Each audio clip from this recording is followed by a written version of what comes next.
Tugas auditor yang menguji 3 asersi itu. Gitu. Ya. Sehingga tujuan audit adalah apakah asersi manajemen ini wajar atau udah benar atau enggak gitu ya. Tujuan audit umum itu. Jadi tujuan audit di sini ada terkait sama asersi yang 3 tadi. Transaksi, saldo, dan penyajian dan pengungkapan. Itu ya. Untuk mencapai tujuan audit itu, auditor perlu bukti audit yang cukup. Ya, cukup dan tepat. Ya. Jumlahnya, kalau cukup itu jumlahnya. Kemudian,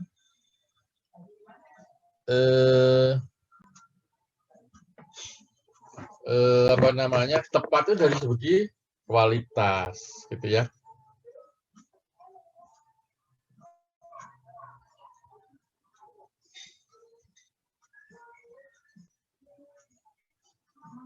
Oke.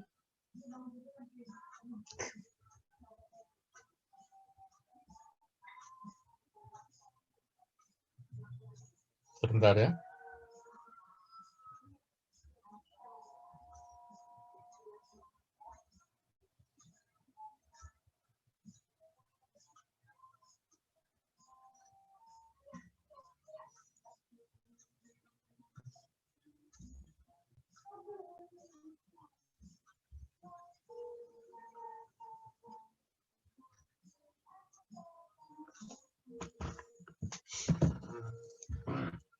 Ya. Jadi untuk mencapai tujuan audit itu perlu bukti ya. Bukti, nanti buktinya bukan hanya dokumen ya. Dulu di tatap muka pertama, saya bilang bukan hanya dokumen.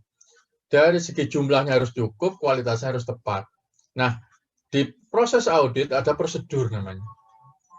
Prosedur untuk pembuktian itu. Jadi kalau bukti ini adalah sepenggal bukti,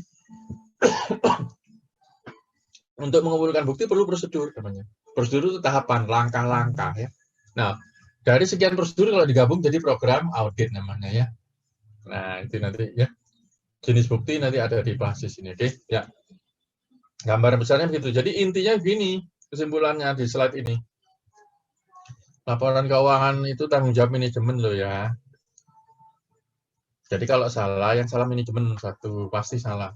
Tanggung jawab auditor adalah tanggung jawab auditor itu atas pendapatnya atas laporan keuangan itu, ya. Jadi kalau manajemen sudah berasersi, maka auditor membuktikan, tujuan audit itu membuktikan asersi itu benar atau enggak. Nanti kalau sudah terbukti baru auditor ngomong, oh ini sudah wajar gitu. Ya. Jadi tanggung jawab auditor itu di opininya itu tadi. Pendapatnya itu. Tapi laporan keuangan ya manajemen yang tanggung jawab.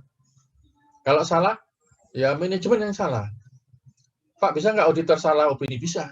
Tanggung jawab auditor di salah opininya itu, gitu ya. Bukan di laporan keuangannya tadi. Jangan seolah-olah kalau laporan keuangan sudah diaudit, tanggung jawab laporan keuangan berpindah ke auditor. Enggak, ya. Oke, lanjut ya. Tujuan audit adalah memberikan pendapat auditor kepada pengguna mengenai apakah laporan keuangan disajikan secara wajar. Ini sesuai dengan teori ya. Kemarin udah ya. Tahapan dalam membangun tujuan, ini memahami tujuan dan tanggung jawab atas audit. Kelompokkan laporan dalam siklus, kenali asersi, kemudian ya tujuan. Nah, gini, kalau siklus di sini, ini transaksi siklus itu ya. Jadi ini lari ke asersi transaksi ya. Nah, ketahui tujuan audit spesifik terkait transaksi, akun, dan nah ini sesuai dengan asersi. Oke. Lanjut, tanggung jawab manajemen. Tanggung jawab manajemen itu ngapain? Nyusun laporan keuangan. Bukan hanya nyusun, Mas. Nyusun laporan keuangan menggunakan sistem pengendalian intern yang memadai. Jadi bukan hanya nyusun laporan keuangan ya. Laporan keuangan itu harus auditable gitu. Bisa diaudit dengan pengendalian yang baik gitu. Artinya apa? Kalau nyusun laporan keuangan itu bisa diaudit ke belakang. Sampai misalnya, ini laporannya ya, buktinya mana? Ini terlalu balannya Pak. Oh ya. Buku besarnya mana? Ini Pak buku besarnya. Terus buktinya mana? Ini Pak buktinya. Ya kan? Terus apa namanya? Bukti ini dihasilkan dari sistem mana? Oh Pak ini sistemnya seperti ini. Gitu Mas. Nggak bisa, saya pernah ngaudit itu ya. Jadi di lapangan jangan bayangin sama dengan yang Anda pahami ya. Di lapangan itu kadang-kadang orang nyusun laporan itu dari bukti-bukti yang kadang-kadang nggak lengkap. Ya. Itu nggak bisa diaudit. Jadi tanggung jawab manajemen itu begini. Jadi ujungnya adalah menetapkan laporan keuangan terbantu baik triwulan maupun tahunan. Nyusun, menyajikan laporan keuangan yang wajar. Anda lihat nih, wajar loh, bukan hanya sekedar nyusun. Ya, tanggung jawab dia itu wajar. Ya, intinya juga dengan menggunakan pengendalian intern yang memadai, gitu. Nggak boleh manajemen nyusun laporan keuangan kalau zaman sekarang misalnya nih, Pak, kita nyusunnya pakai ini aja, Pak, apa namanya? Seperti mahasiswa itu, Pak. Ya, manual lah, itu rumit itu ya. Ya kalau transaksinya dikit nggak apa-apa ya. Kalau sekarang mungkin harus pakai komputer, gitu ya. Itu namanya pengendalian. Nanti kita bahas pengendalian di chapter berikutnya. Oke? Ini tanggung jawab manajemen nih. Tuh, begitu dia ngasih laporan keuangan, tuh. Ini contoh ya, surat direksi ya, tanggung jawab atas laporan keuangan PT Bank Mandiri ya. Tuh lihat, yang tanda tangan siapa? Direktur utama sama direktur keuangan nih, Sigit Prasetya ya. Nih, apa yang ngomong? Bertindak atas nama direksi, satu menyatakan bertanggung jawab atas penyajian ya. Nih ya. Ini asersi nih Mas. Laporan keuangan telah disusun sesuai dengan SAK tuh, tanda tangan dia. Dan seterusnya ini ya. Tuh. Nanti Anda baca sendiri ya. Tanggung jawab auditor adalah tanggung jawab auditor itu atas opininya, karena itu auditor harus memiliki keyakinan memadai tentang apakah laporan keuangan itu bebas dari salah satu material, ya kan? Di opininya itu. Kalau auditor ngomong wajar, dia harus cari bukti dulu yang meyakinkan. Keyakinan memadai, Mas. Ingat ya, ini keyakinannya memadai bukan mutlak ya. Oke, memadai ya. Bukan mutlak. Oke, keyakinan memadai. Gitu. Oke. Apakah laporan keuangan itu wajar? Jadi opininya ini tanggung jawab auditor di opini itu. Untuk menyampaikan opini harus punya bukti memadai, nggak boleh wah feeling saya ya kan. Atau menurut Mama Loren nggak boleh ya. Ya. Atau menurut paranormal Mbak Ayu ya kan. Nggak boleh itu. Ya. Harus cari bukti yang memadai, meyakinkan ya. Nah, ini. Apalagi tanggung jawabnya? Melaporkan laporan keuangan dan mengkomunikasikan sebagaimana diatur standar auditing sesuai dengan temuan auditnya gitu. Melaporkan ya, di opininya itu ya, sesuai dengan standar audit. Kedua, yang berikutnya untuk mendeteksi kesalahan material yang tidak disengaja oleh manajemen ya. Oke. Salah saji, jangan sampai. Jadi ya tugasnya mendeteksi kesalahan material, ingat bukan kesalahan kecil-kecil ya. Kesalahan material yang kecil-kecil segini Mas Mbak semuanya. Laporan keuangan di muka bumi itu semua salah, nggak ada yang benar ya. Ya, laporan Kementerian Keuangan sama, nggak ada yang benar. Tapi wajar ya. Wajar itu maksudnya boleh salah tapi kecil ya. Salahnya nggak material itu. Ya, salahnya nggak material. Material itu maksudnya apa? Nggak signifikan itu salahnya. Material adalah nanti Anda cari ya. Gitu ya. Mendeteksi penipuan material juga ya. Nah, ada penipuan ya, di dalamnya itu tugas auditor. Memberikan pertimbangan hukum yang relevan dengan yang terkait sama klien. Ya, ini nih tanggung jawab auditor terkait dengan opini. Terkait opini juga dia harus deteksi kesalahan material yang tidak disengaja maupun yang disengaja. Kalau penipuan itu sengaja, fraud namanya. Fraud ya, kecurangan. Kalau yang atas nggak sengaja namanya lalai ya. Kalau fraud itu sengaja ya. Nah, dalam melaksanakan audit harus menjaga professional skepticism. Nah, ini Mas ya. Professional skepticism. Professional skepticism. Skeptisme profesional bahasa Indonesianya, bahasa Inggrisnya professional skepticism ya. Professional skepticism itu auditor itu gini Mas, skeptis itu apa ya? Skeptis. Ya, dia selalu punya rasa ingin tahu yang besar, mempertanyakan ya, jika mempertanyakan bahasa ininya ya agak curiga gitu ya. Itu ya, Mas. Jadi ada auditor jangan gampang percaya, oke. Dikasih bukti ini percaya, kasih bukti itu percaya, nurut sama audit enggak ya. Selalu ada curiga jangan-jangan ini salah gitu. Itu namanya professional skepticism. Anda kalau IP-nya 4,0 professional skepticism ini mendarah daging ya. mendarah daging nanti ya. Jadi gini, professional skepticism itu kecurigaan profesional, kira-kira gitu. Kecurigaan tapi profesional. Gitu. Ragu gitu ya, ragu, curiga. Jangan-jangan salah nih laporan, kira-kira gitu ya. Makanya Anda nanti kalau apa namanya cari suami atau istri jangan auditor ya. Kalau suami Anda auditor nanti ya Anda dikasih uang belanja, ini mah uang belanja 20 juta. Tolong nanti setiap akhir bulan bikin SPJ ya, pertanggungjawabannya. Jangan lupa diberikan bukti pendukung yang lengkap ya. Bukti tanda tangan basah ya. Wah, enak jadi istri kayak begitu.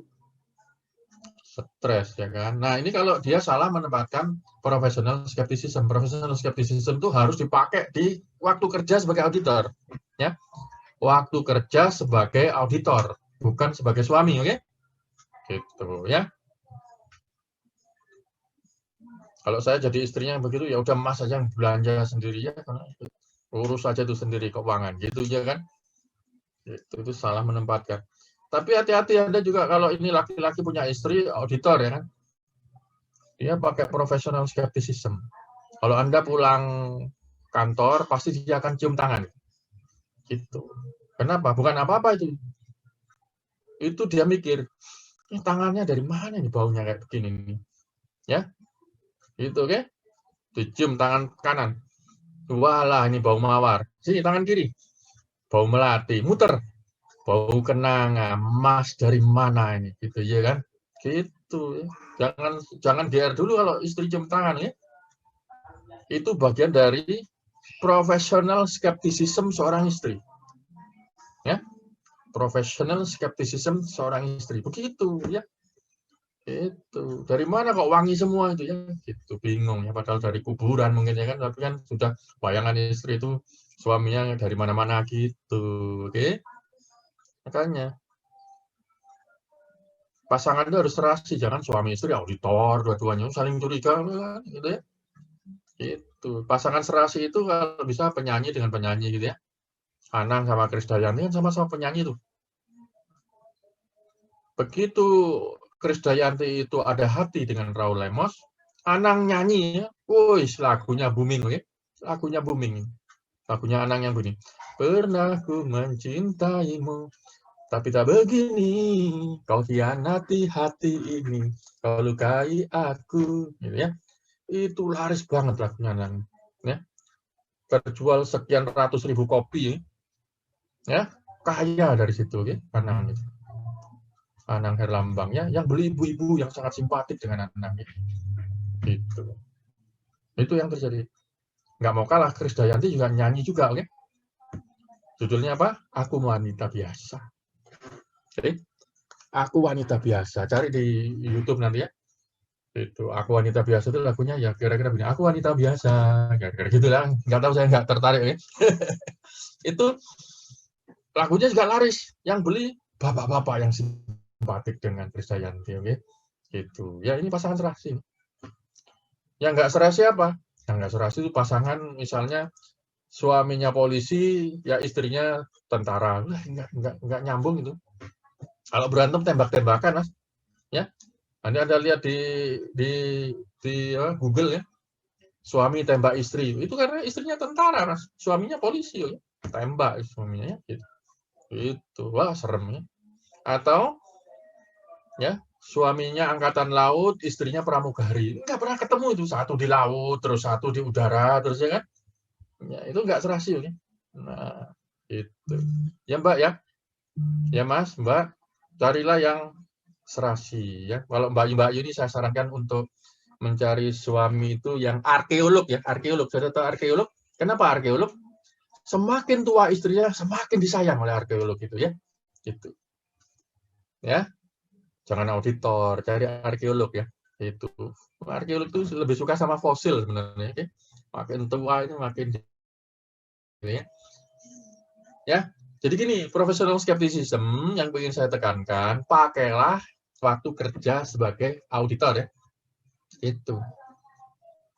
Jadi ada kecurigaan profesional gitu. Jangan jadi auditor percaya-percaya aja ya. Nanti dibilang, ih auditornya gampang dikibuli gitu ya. Dikasih omongan ini benar, percaya, jangan gitu ya. Karena itu auditor harus independen. Apa sih yang harus dilakukan profesional inspection? Dua, selalu mempertanyakan, jangan-jangan gitu ya. Jangan-jangan salah nih kita. Sehingga kita mengevaluasi bukti dengan kritis. Jangan-jangan buktinya palsu nih ya. Mas, Mbak, di lapangan, saya ada pengalaman puluhan tahun, Mas ya. Di lapangan tuh banyak bukti palsu, Mas. Dibikin sendiri ya. Ditandatangani pejabat yang tidak berwenang gitu ya. Auditornya nggak tahu, Mas. Ya. Auditornya nggak tahu ya. Kalau saya kan yang mengevaluasi auditor. Saya tanya, ini kok palsu ini orang pejabatnya udah berhenti kok sampean. Ketawa deh. Itu ya. Elemen professional skepticism ini yang nanti baca sendiri ya. Pola pikir bertanya ya. Itu otonom percaya ya. Pemahaman antar pribadi paham ya.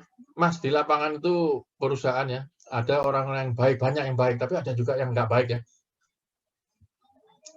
Yang nggak baik itu yang suka menipu auditor ya. Nah, merupakan bagian dari pertimbangan profesional ya gitu. Jadi professional judgment itu dasarnya ini. Kenapa Sun Prima ya, Deloitte itu kena di Sun Prima? Itu karena professional skepticism-nya nggak dipakai ya. Kenapa nggak dipakai? Karena dia tidak independen. Lama-lama itu auditor sama audit itu saking lamanya mengaudit seperti kawan gitu ya. Anda kalau sama kawan Anda masa kritis banget kan enggak? Gitu ya.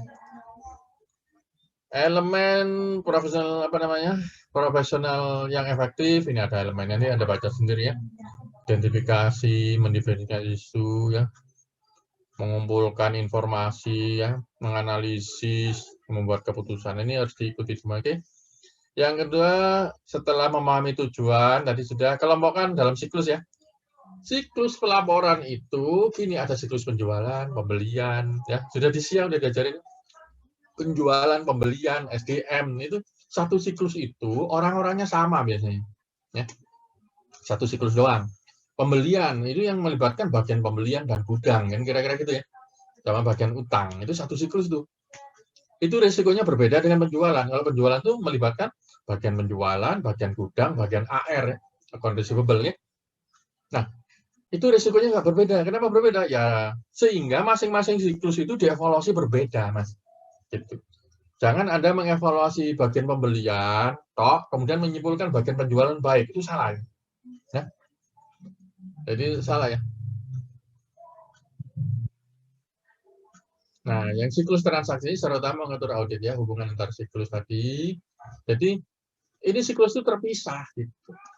Sehingga biasanya kalau audit itu dipecah-pecah, misalnya Mas Fadel, kamu mengaudit siklus penjualan, account receivable sama penerimaan kasnya. Gitu. Mas Yusdi mengaudit pembelian, utang usaha sama pembayaran yang satu siklus gitu. Karena itu berulang terus transaksi sampai ribuan itu transaksi dua itu. Ya, Mas Haris periksa untuk aset tetap ya, pengadaan aset tetap itu misalnya satu siklus ya. Ini.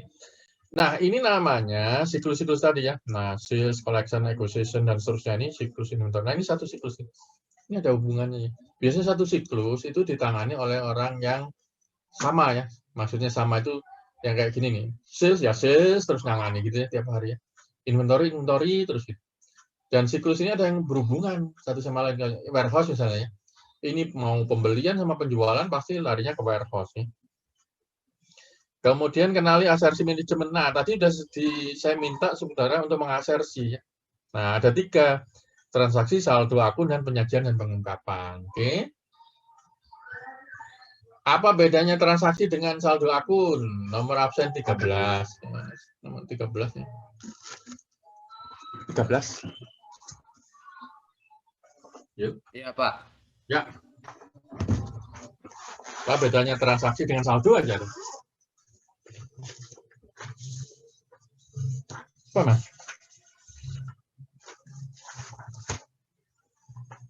Bedanya transaksi sama saldo pakai bahasamu sendiri loh, nggak dari buku itu.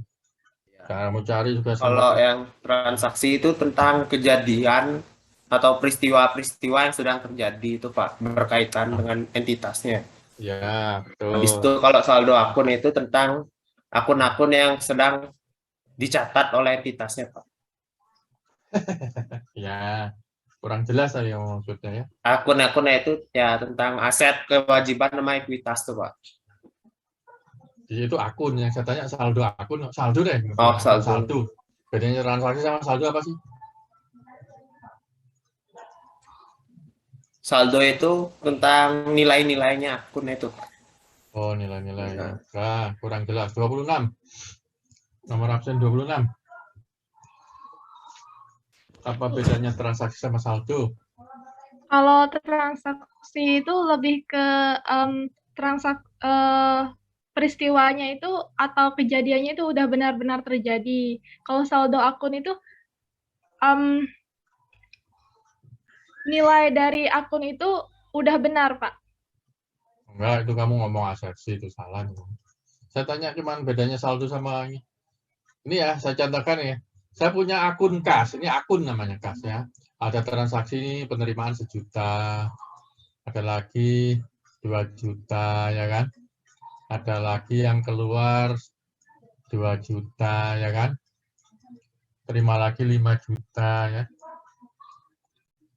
Kalau saldo awalnya 0, ini berarti 6 juta. Tuh ya. Ini ya, ini namanya saldo ya. Saldo akun. Tuh. Ini namanya transaksi. Ini ya, ini transaksi. Ya, Mbak. Pakai bahasamu sendiri, nomor absen 26. Ini saldo, ini transaksi satu-satunya. Nah, bedanya apa, Cindy? Jadi kalau transaksi itu peristiwa yang terjadi terus dicatat satu persatu. Kalau saldo akun itu keseluruhan peristiwa transaksi yang dicatat. Begitu, Pak. Ya, hampir ya, hampir. Mungkin membahasakannya. Bapak nomor absen 13 yang mau perbaiki.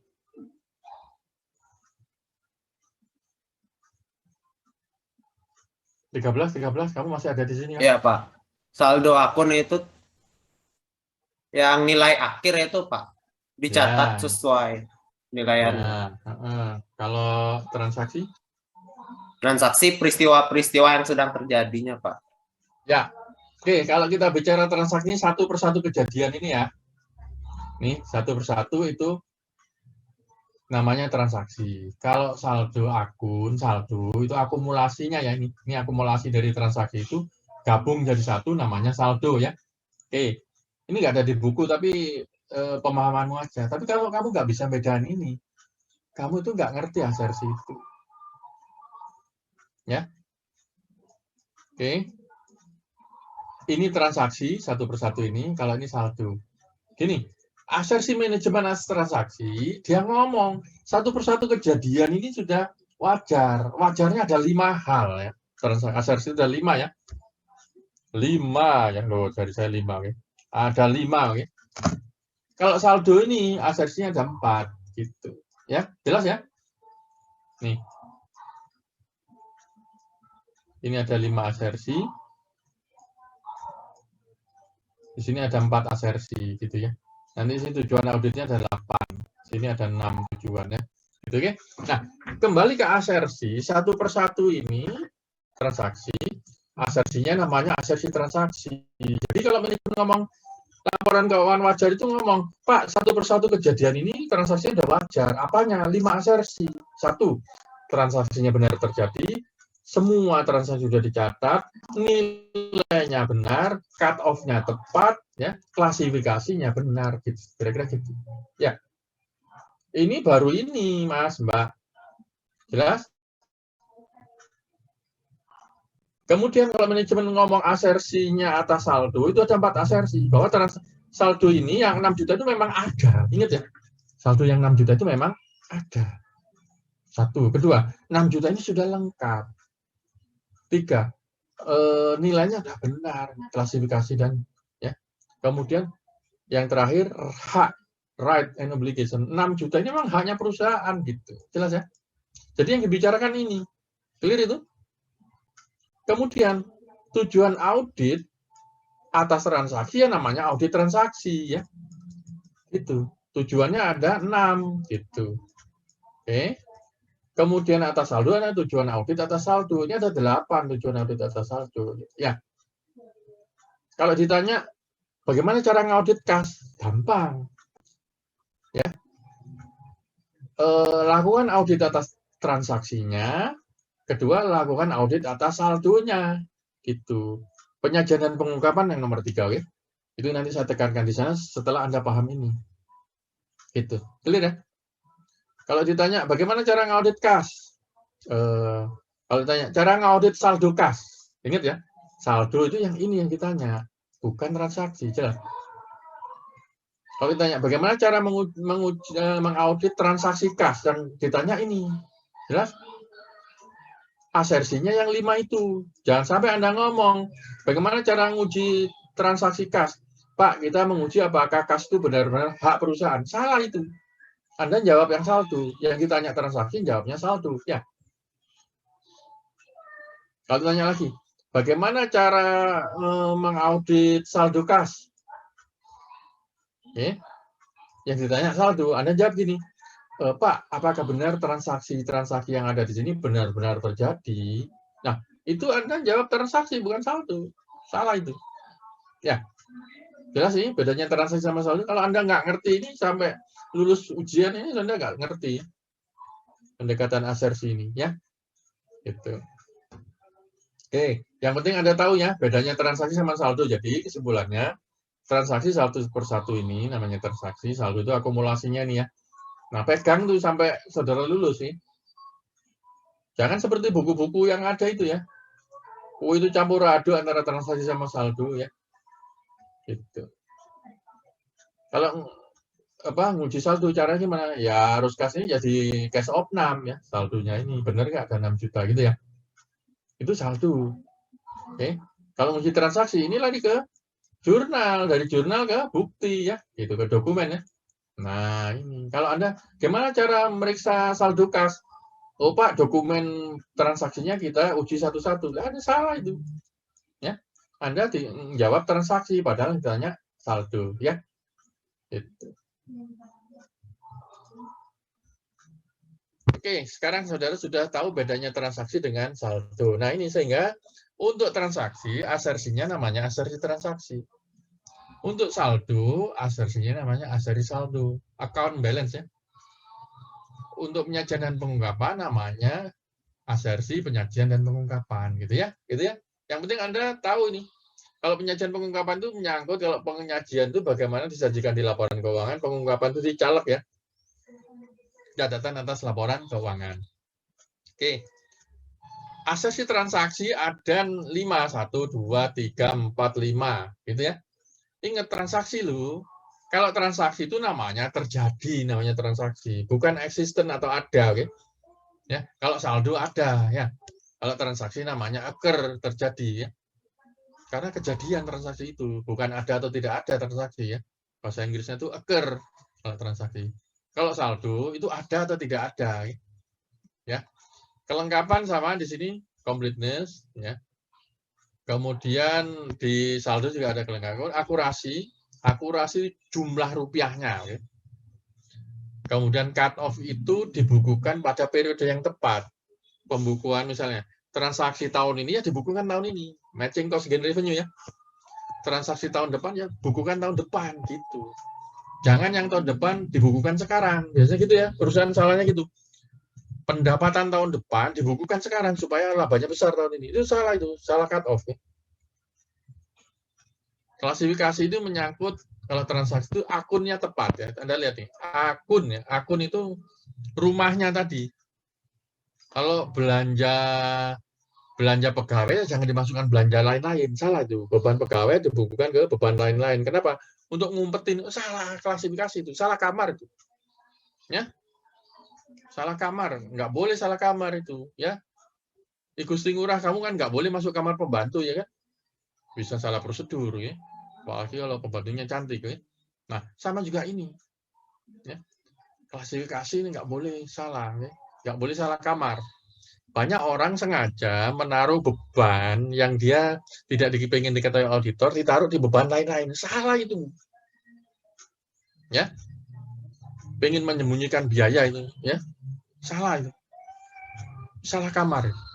Atau ada perusahaan di Jakarta itu, di Sudirman, saya pernah ngaudit dia, pendapatan dia taruh di utang.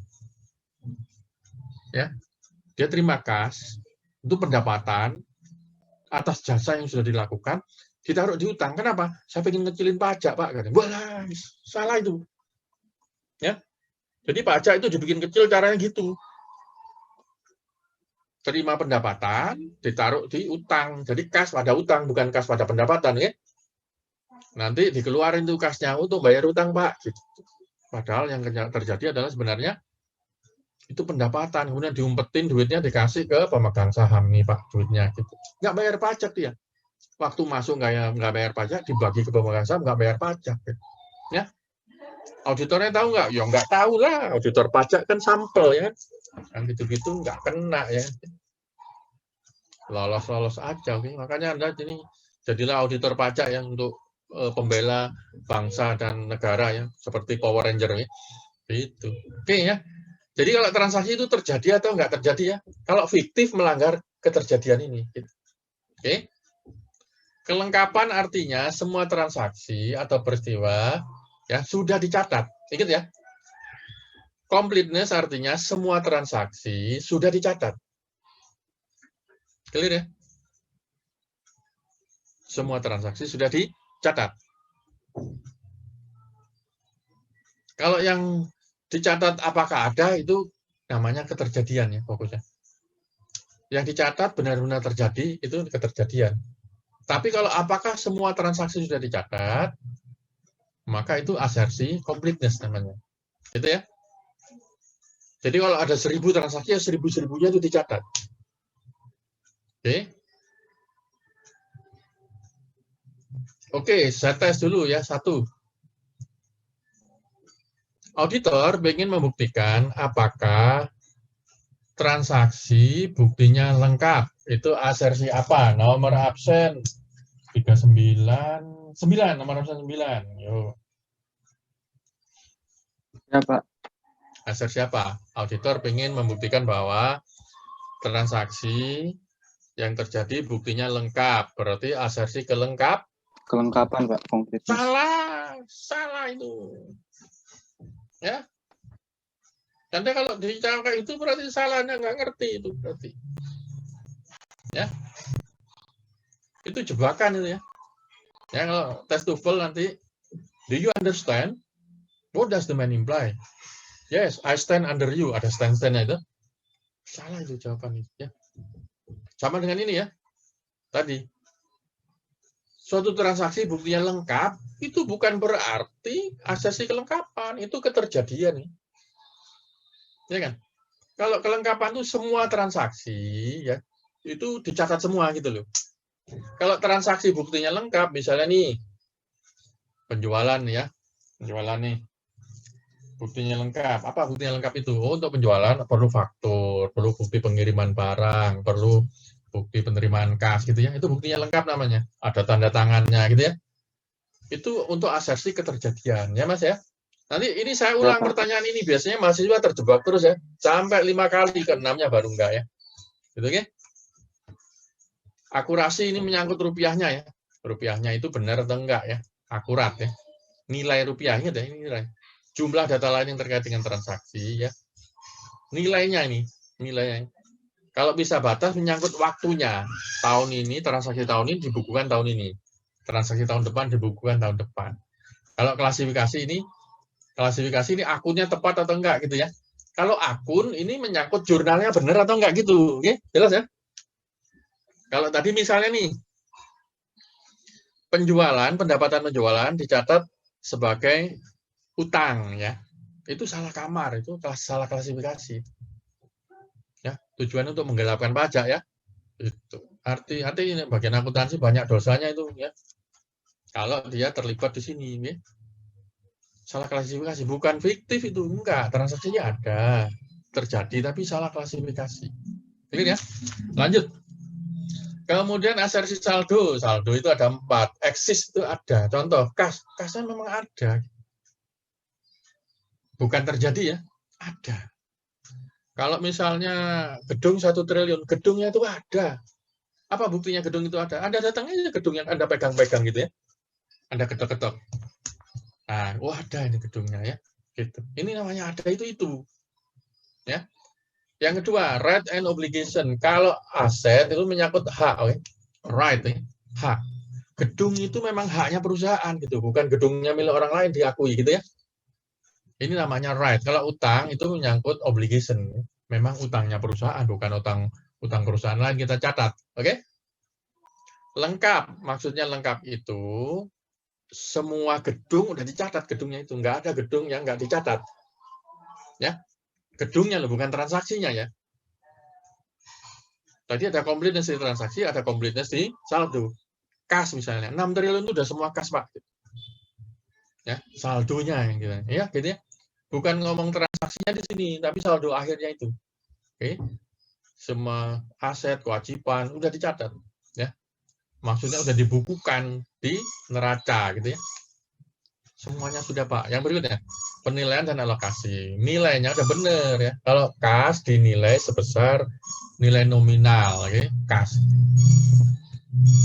Ya. Kalau persediaan itu menggunakan LOCON, lower cost or net realizable value ya. Tuh, penilaiannya benar. Ya. Bisa aja persediaan itu ada, memang hanya perusahaan udah lengkap tapi salah nilai. Kenapa? Barangnya ED, expired. Kalau expired itu nilainya 0, Mas. Ya, nggak bisa dijual. Ya. Obat expired, oh ya nggak ada yang mau. Keracunan orang minum obat expired ya. Ya. Sama juga persediaan di supermarket, susu expired, nggak ada yang mau minum, Mas. Ya, keracunan susu basi katanya kan gitu ya. Daripada gitu, udah nilainya 0 itu. Walaupun ada, susu itu ada, memang persediaan milik perusahaan, lengkap semuanya, ya saldonya itu, cuman nilainya 0, harusnya 0. Ya. Kalau dicatat dengan nilai bukunya ya salah, ya.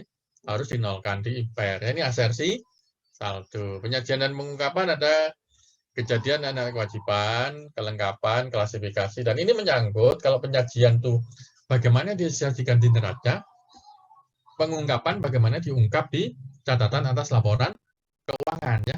Kalau ini nggak susah nih. Oke. Ini nggak susah.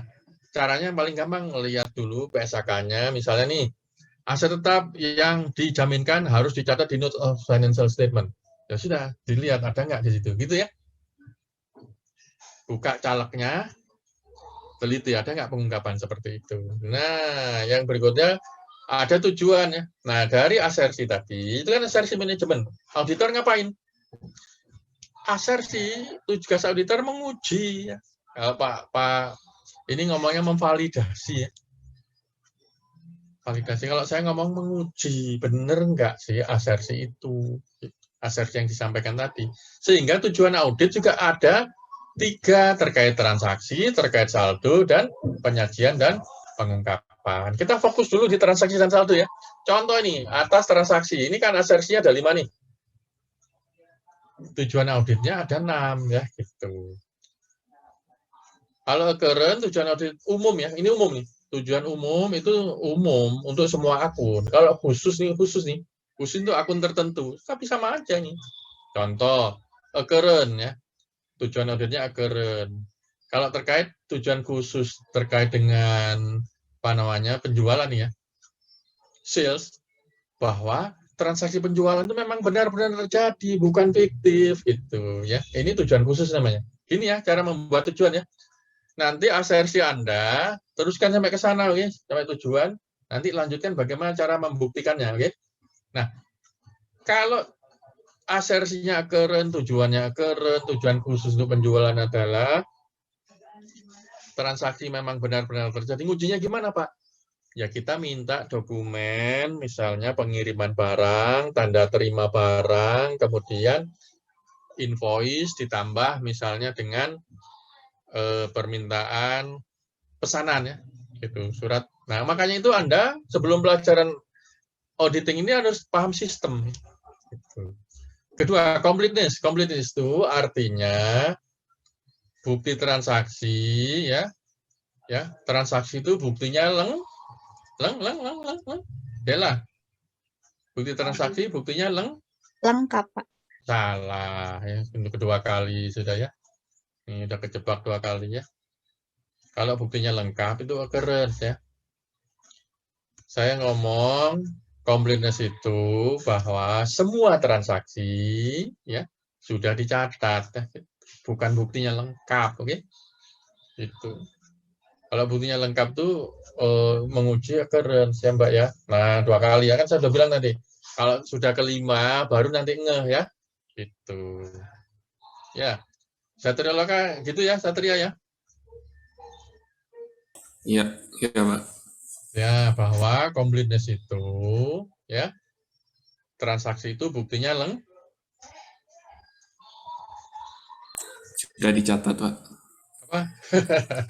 Semua transaksi buktinya sudah dicatat. Nah, semua bukti sudah dicatat gitu ya. Penjualan tuh ini semua penjualan yang ada sudah dicatat. Itu ya.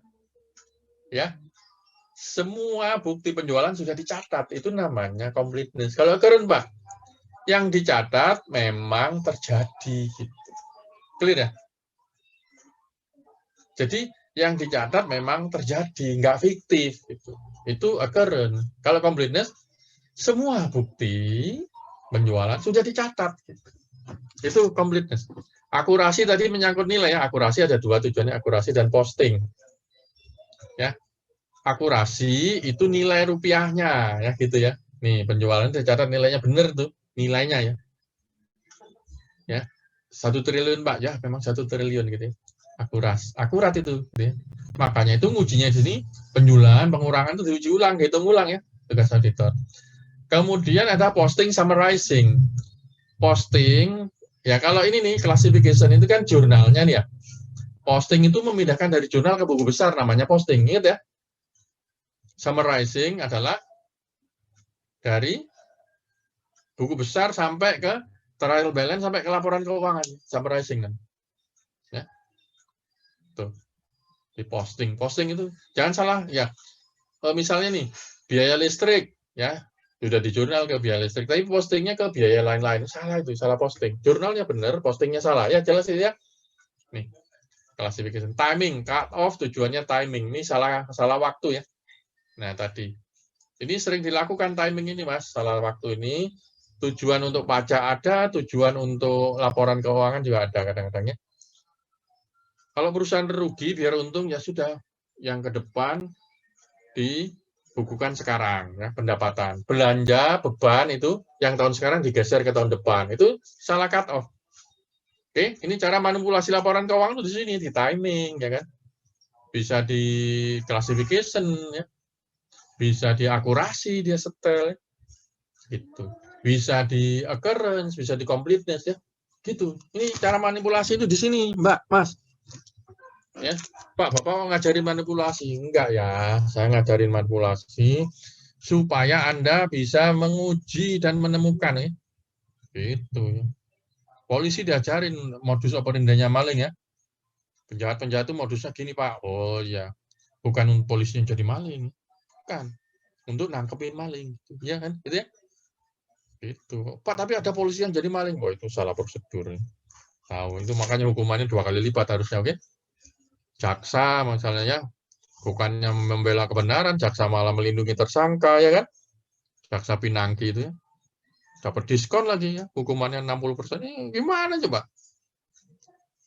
Udah jelas terbukti dapat diskon 60% hukumannya. Nah, ini karena alasannya Pinangki punya anak kecil kan. Negara ini gimana coba ya?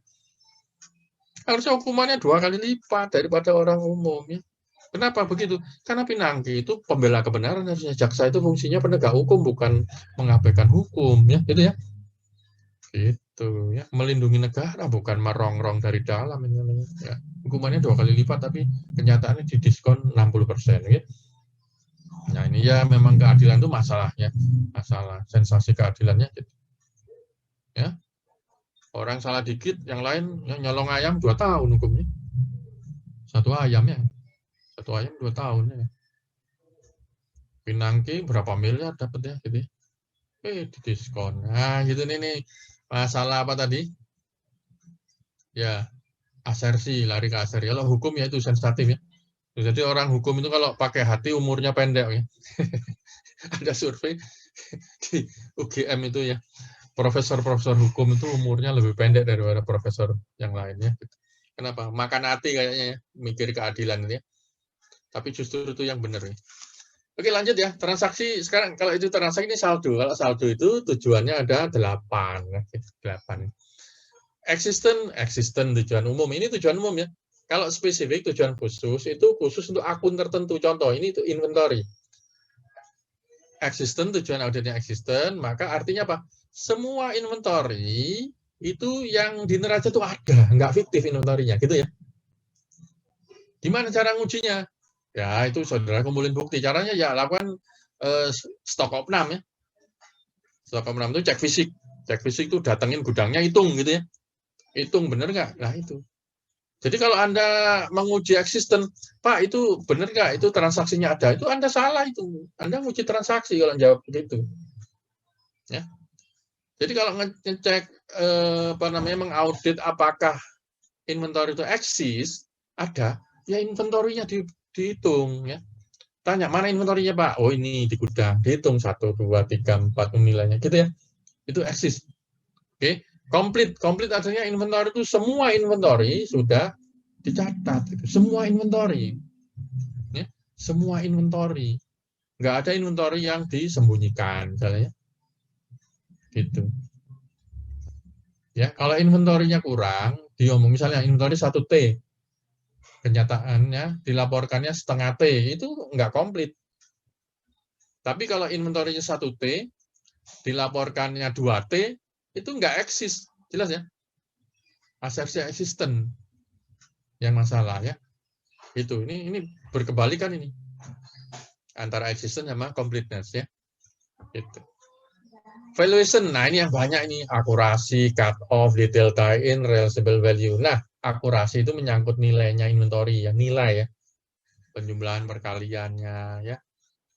Itu inventory 1T memang kalau dijumlah semuanya nilainya 1T. Cut off, ini menyangkut purchase cut off is proper, sales cut off is proper, artinya apa?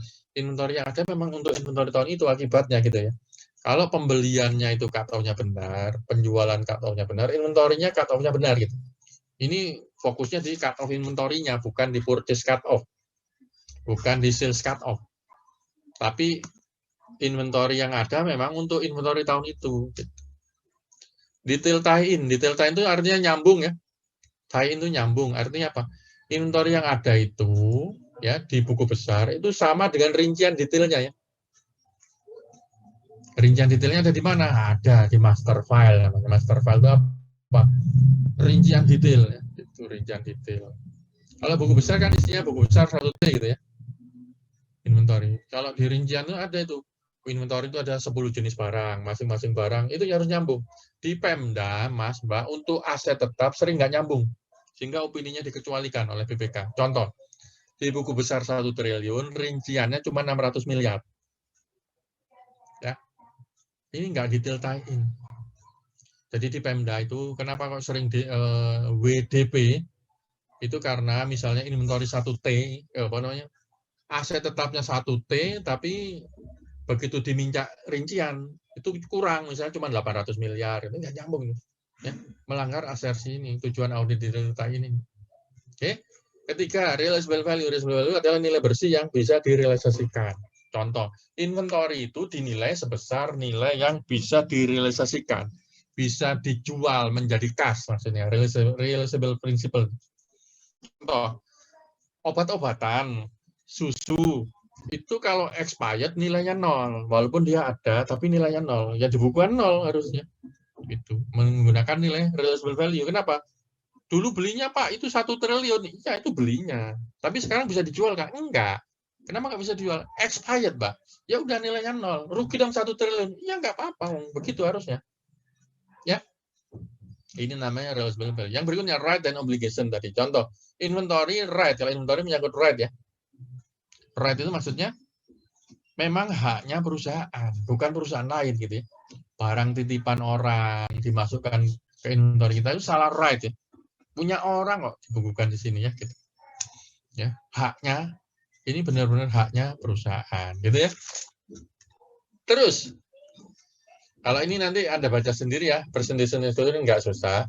Saya tidak menekankan di sini dulu, nanti di finishing audit nanti kita bahas. Karena itu auditor harus memerlukan bukti, ya, bukti syarat meyakinkan. Ada 2 bukti syaratnya, appropriateness sama sufficiency. Appropriateness ini kualitas, ini kuantitas jumlahnya. Ya. Yang bawah ini jumlah, yang atas kualitas. Jelas ya? Oke.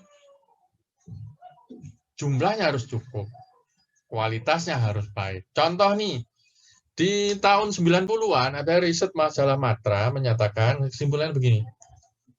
2 dari 3 laki-laki selingkuh. Itu kesimpulannya majalah Matra. Orang marah seluruh Indonesia. Okay? Ternyata setelah diuji, sampelnya hanya pembaca majalah Matra. Majalah Matra itu pembacanya sedikit. Ya. Itu sampelnya yang kurang. Oke. Memang sih hasil kuesionernya betul, 2 dari 3 laki-laki selingkuh itu pembaca majalah Matra. Waduh, begitu digeneralisasi, banyak ibu-ibu marah-marah ke suaminya. Ya kan? Banyak yang marah-marah ke suaminya. Kenapa begitu? Ya, nanya ke tetangganya. 2 tetangga yang laki-laki ditanya, Mas, sampean selingkuh enggak? Enggak. Tetangga satu lagi, Mas, sampean selingkuh? Enggak. Berarti suamiku selingkuh, gitu ya. Karena 2 dari 3 laki-laki, tadi kesimpulannya apa? Iya. Jadi itu kurang bukti, ya. Ini salah kesimpulan, tuh sesat itu ya. Karena kurang bukti, audit juga begitu, kalau kurang bukti begitu, Mas. Ya, itu jumlahnya. Terus kualitasnya harus berkualitas. Nah, begini ya. Untuk kualitas, tadi appropriateness ada 2 syaratnya, relevan sama reliable. Handal ya. Relevan ini berhubungan dengan yang dibuktikan, handal itu dapat dipercaya, layak dipercaya, oke? Relevan itu berhubungan yang dibuktikan, oke? Contoh saya nanya, siapa yang belum saya tanya? Cindy tadi sudah. Jibril Ibrahim. Apa bukti namamu Jibril Ibrahim? Ada di kartu keluarga, Pak. Kartu keluarga, ya. Salah itu ya. Rajul Musik, apa bukti bahwa namamu Rajul Musik? KTP kamu punya, Rajul? Punya, Pak. Nah, buktinya KTP ya? Ya. Salah juga ya. Celia Vinkasari. Apa bukti namamu Celia Vinkasari? Keren sekali namanya, Celia Vinkasari. Kelahiran, Pak. Nah, ini lebih relevan ya, gitu. Relevan ini. Yang lain bukti tapi nggak relevan ya. Jibril Ibrahim tadi ngomong apa? Kartu keluarga, Pak. Nggak relevan. Kartu keluarga itu adalah bukti bahwa orang-orang di dalam itu satu keluarga. Bukan namanya Jibril Ibrahim. Apalagi KTP ya, Rajul Musik.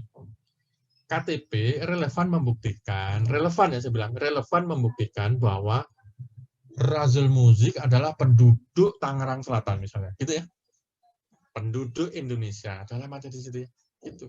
Bukan namanya Rajul Musik ya gitu. Yang paling relevan adalah Celia Vinkasari. Gitu ya.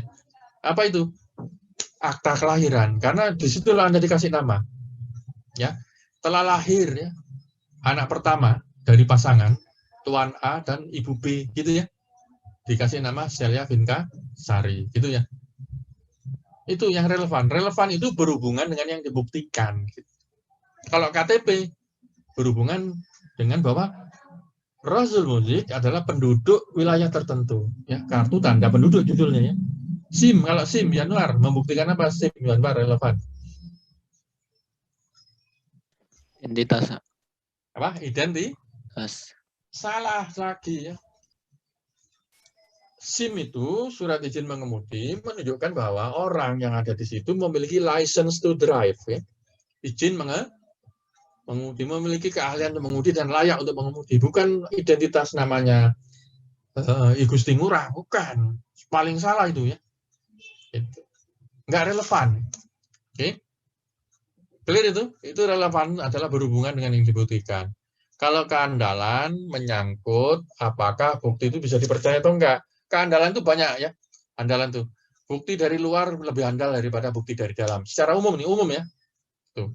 Bukti yang dihasilkan secara internal lebih dapat diandalkan kalau pengendalian internalnya baik. Contoh, kalau di dalam perusahaan itu pembukuan pakai komputer dengan manual itu lebih dipercaya pakai komputer ya, pengendalian internal lebih baik. KTP elektronik lebih bisa dipercaya daripada KTP yang lama itu. Oke, kenapa? Pengendaliannya kuat. KTP elektronik itu satu orang hanya bisa punya satu. Kenapa? Karena ada rekam biometrik namanya. Retina direkam, ya kan? Si jarinya sidik juga direkam, ya. Sehingga begitu dia daftar lagi pakai nama lain, Bapak sudah ada nih. Bukti ini retinanya tercatat, namanya Haris Julianto nih ya. Nggak boleh daftar lagi nih Pak. Ya, Bapak kok ngaku-ngaku namanya Julianto Haris, ya kan? Oh gitu. Ya, itu pengendaliannya lebih baik. Berikutnya, bukti yang diperoleh langsung oleh auditor lebih kuat daripada yang dari sumber kedua. Contoh, Anda ngelihat sendiri gedung itu lebih bisa dipercaya daripada Anda nanya ke orang lain, gedung itu ada atau enggak. Oke. Bukti dalam bentuk dokumen tertulis lebih dipercaya daripada lisan.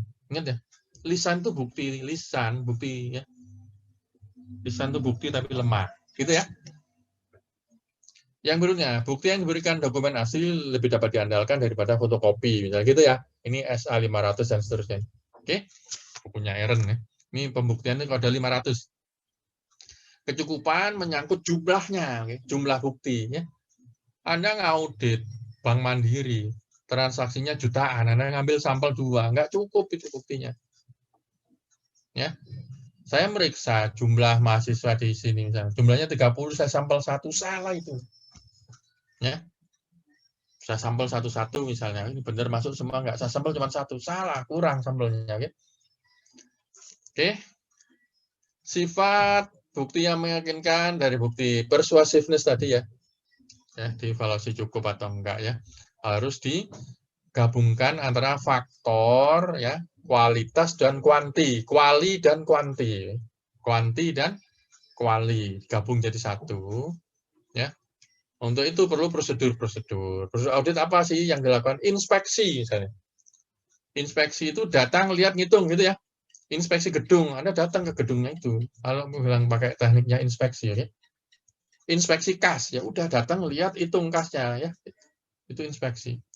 Observasi atau pengamatan. Kalau pengamatan juga sama, pakai panca indera juga, tapi biasanya dari jauh, tanpa sepengetahuan auditor biasanya. Bukan auditor, auditing. Ini pengamatan dari jauh biasanya ya. Kalau auditingnya tahu juga, ya bisa juga observasi, tapi auditinya nggak sadar kadang-kadang. Ya, contoh misalnya, saya misalnya sambil diem-diem, saya klik-klik, ini Anda kan nggak tahu, saya ngeliatin siapa yang kameranya nggak dibuka, ya kan?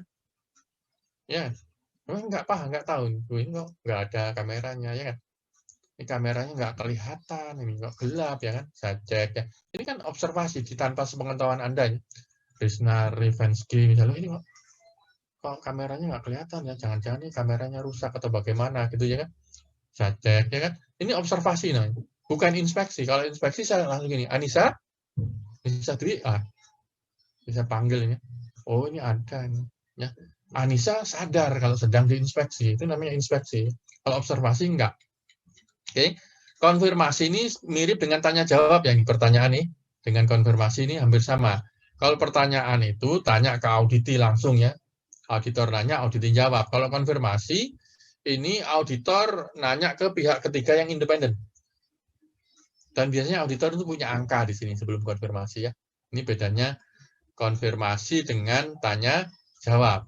Oke. Kalau penghitungan ulang dengan performa ulang ini mirip nih. Kalau hitung ulang, yang hitung ulang ya, auditing hitung penyusutan, auditor juga hitung ulang tuh. Kalau perform ulang, auditor misalnya pembukuan diulang, di input ya, pakai sistemnya auditi gitu ya. Prosedur analitis ini menggunakan analisis laporan keuangan ya. Contoh, current ratio tahun lalu 2. Tahun sebelumnya 2, berarti tahun depan kemungkinan 2 gitu. Itu prosedur analitis namanya. Ya. Ini pakai analisis laporan keuangan. Anda sudah dapat ALK ya. ALK semester ini Anda dapat ya. Nah, ini ALK Anda dapat ALK, oke. Ya gitu ya, bila rasnya ya, rahza ya. Kameramu kok gelap sekali gitu ya. Kamu sengaja mojok gimana gitu ya? Enggak, Pak. Emang kamera laptopnya, Pak. Oh, gitu ya. Itu kamu atau patung dah bisa goyang-goyang begitu? Oh, asli ya? Oh ya, asli. Asli, Pak. Oh iya, soalnya saya dikirimin itu gambar ya, gambar. Jadi apa namanya, laptop depannya itu ternyata ada bonekanya ya, boneka bisa goyang-goyang gitu ya. Mahasiswanya tidur ya. Nah ini namanya kecurigaan profesionalnya Mbak Rasna ya. Lanjut ya. Insight dan seterusnya sudah saya jelasin ini ya. Evaluasi keuangan melalui analisis hubungan yang masuk akal antara data keuangan dan non keuangan ya gitu ya. Ini pakai ALK ini. Hubungan masuk akal antara data keuangan dan non keuangan gitu ya. Kemudian tanya jawab tadi sudah, auditor nanya, auditi menjawab. Bisa lisan, bisa tertulis ya. Gitu. Nah, ini ya. Ini ada bukti ya. Ada independent of provider. Jadi gini, kalau yang ngasih bukti itu independen, itu bisa dipercaya biasanya buktinya ya. Gitu ya.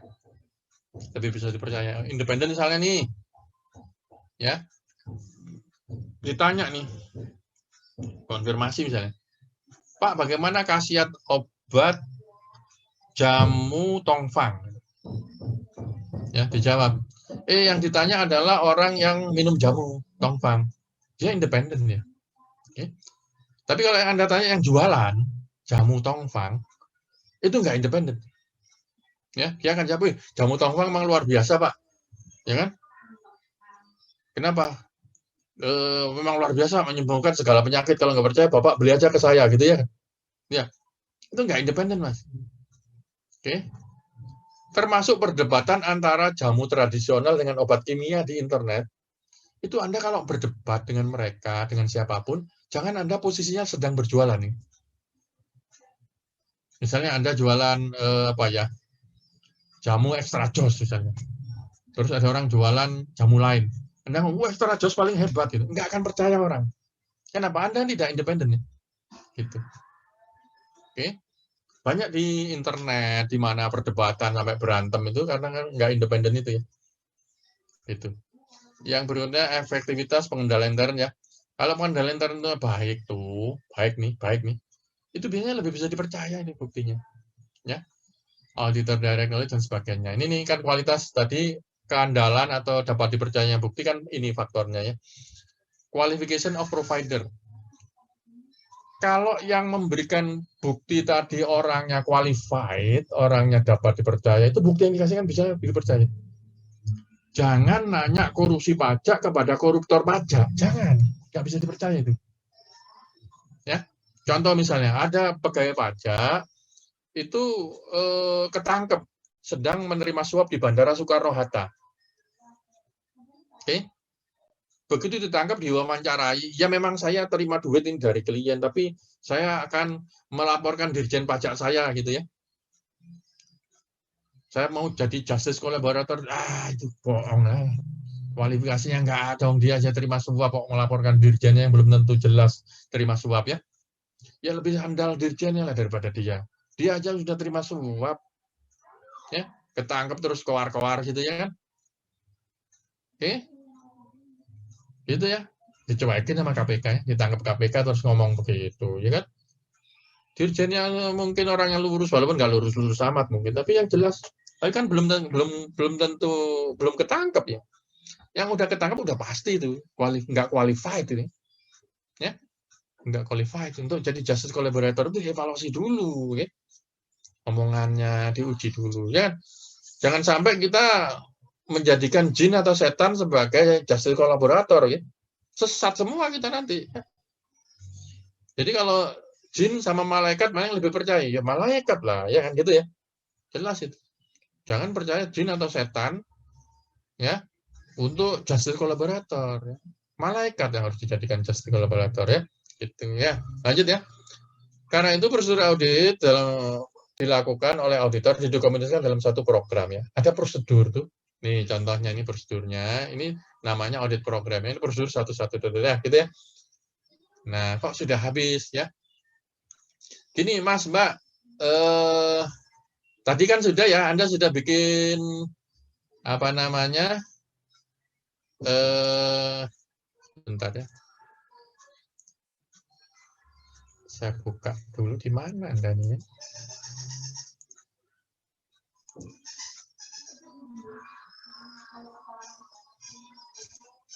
Linknya bit.ly AKSK tugas 1 misalnya ya. Saya buka, siapakah yang paling beruntung hari ini? Saya buka seorang laki-laki yang bernama, bisa ngacak aja lah mau laki-laki, yang penting tulisannya kebaca. Kok Della Putri lagi nih? Ntar saya cari orang lainnya. Mana tadi linknya?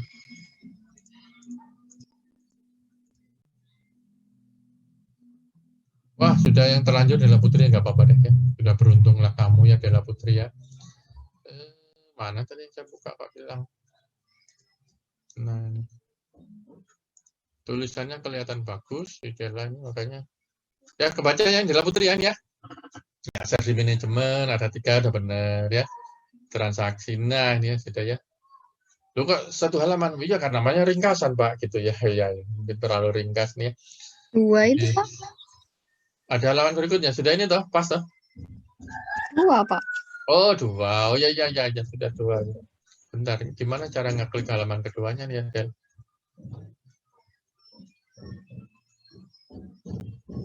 Ini baru 1 halaman keduanya gimana ya, Del?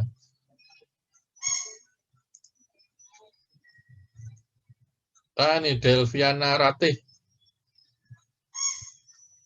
Ya, mungkin 2 halaman juga. Ini asersi semua ya. Nah, tugas berikutnya nih, karena saya mau rapat, Anda ini. Tadi kan Anda sudah bahas nih. Ya, kita udah bahas nih.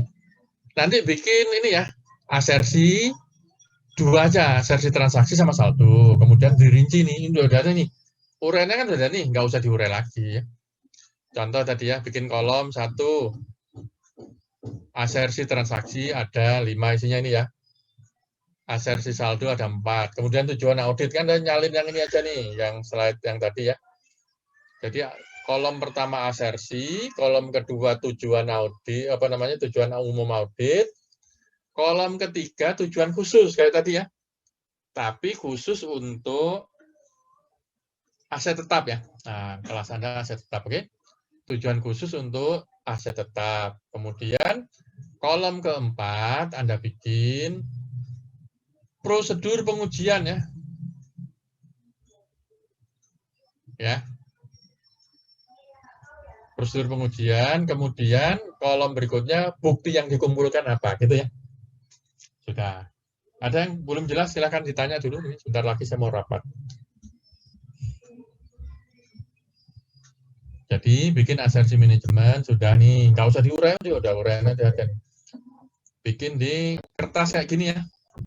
Kolom pertama adalah asersi, kolom kedua tujuan umum audit, kolom ketiga tujuan khusus audit terkait dengan aset tetap, kolom keempat prosedur pembuktian, kemudian kolom berikutnya bukti yang dikumpulkan apa. Nah, itu aja ya. Nah, Anda kerjakan ini, 1 jam harus selesai, oke?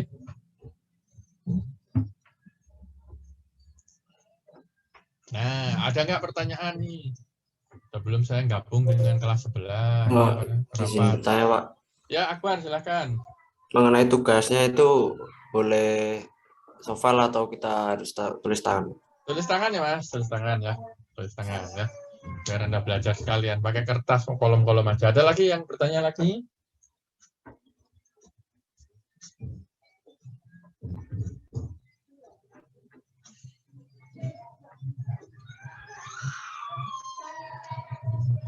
Ya, kalau Anda ada, silakan dikerjakan ya. Saya mau gabung rapat di kampus ya. Rapat di kampus, oke? Izin Pak, Ya, Mas Justi. ini pengumpulannya sekarang ya Pak, maksudnya habis Iya, selesai, Pak? iya sekarang. Nanti jam 10, jangan sekarang ya. Belum dikerjakan sekarang. Nih. Ada lagi?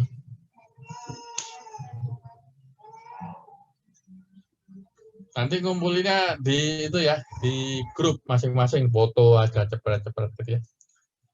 Oke, 1 halaman aja, oke, yang gede dipoto 1 halaman ya, pakai kertas yang gede itu ya. Gitu. Ada lagi pertanyaan?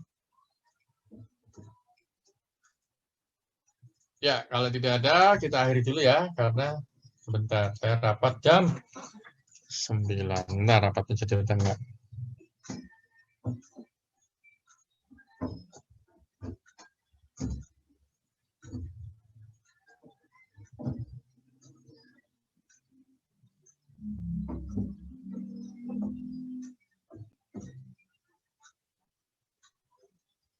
Ya, baik, saudara sekalian kita akhiri dulu. Oke.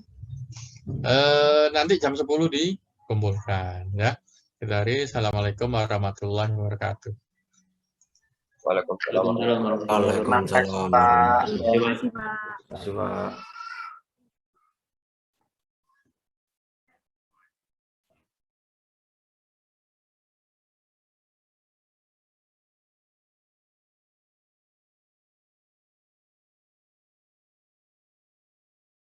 Guys, gimana? Ini diskusi. Gak paham boy. Itu di buku ada kalau nggak salah. Buku apa? Buku Aaron. Vi, minta kertas dong 1. Nih, Ya, kirimin.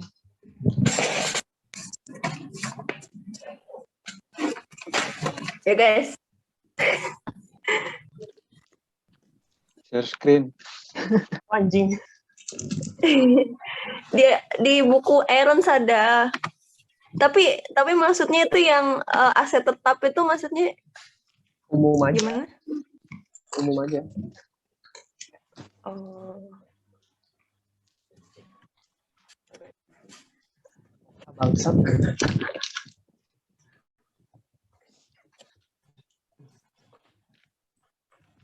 Mana ya? Halaman Kan berapa tadi- Vi? Share screen Vi? Gak bisa ini pakai HP. Sebentar, kayaknya bukan di sini. Jadi aku tuh bikinnya gini loh. Udah kayak ada asesi manajemen, tujuan audit sama prosedur audit. Gitu nggak sih? PDF-in. Iya nggak Kak? PDF share screen dong. Gimana sesinya?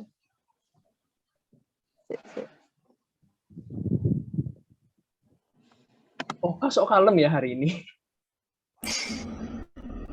Di scan.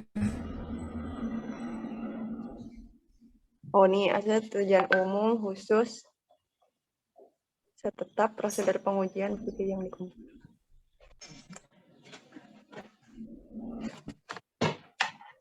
Nah ini.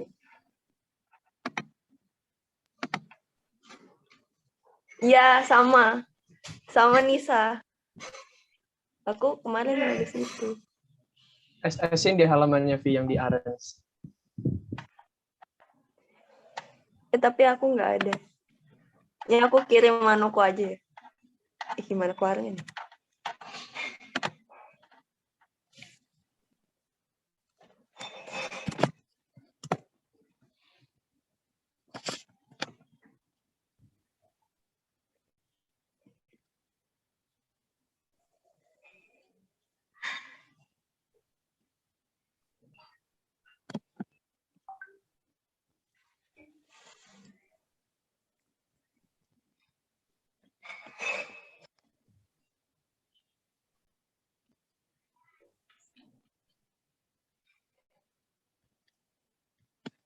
Tapi kurang bukti aja.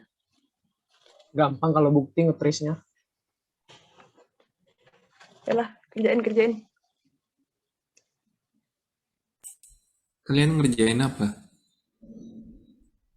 Itu yang di send via di grup. Ini sampai saldo aja ya. Yang asersinya sampai saldo aja. Katanya dua-duanya tadi. Iya, maksudnya transaksi sama saldo kan. Iya. Oh, sampai saldo doang.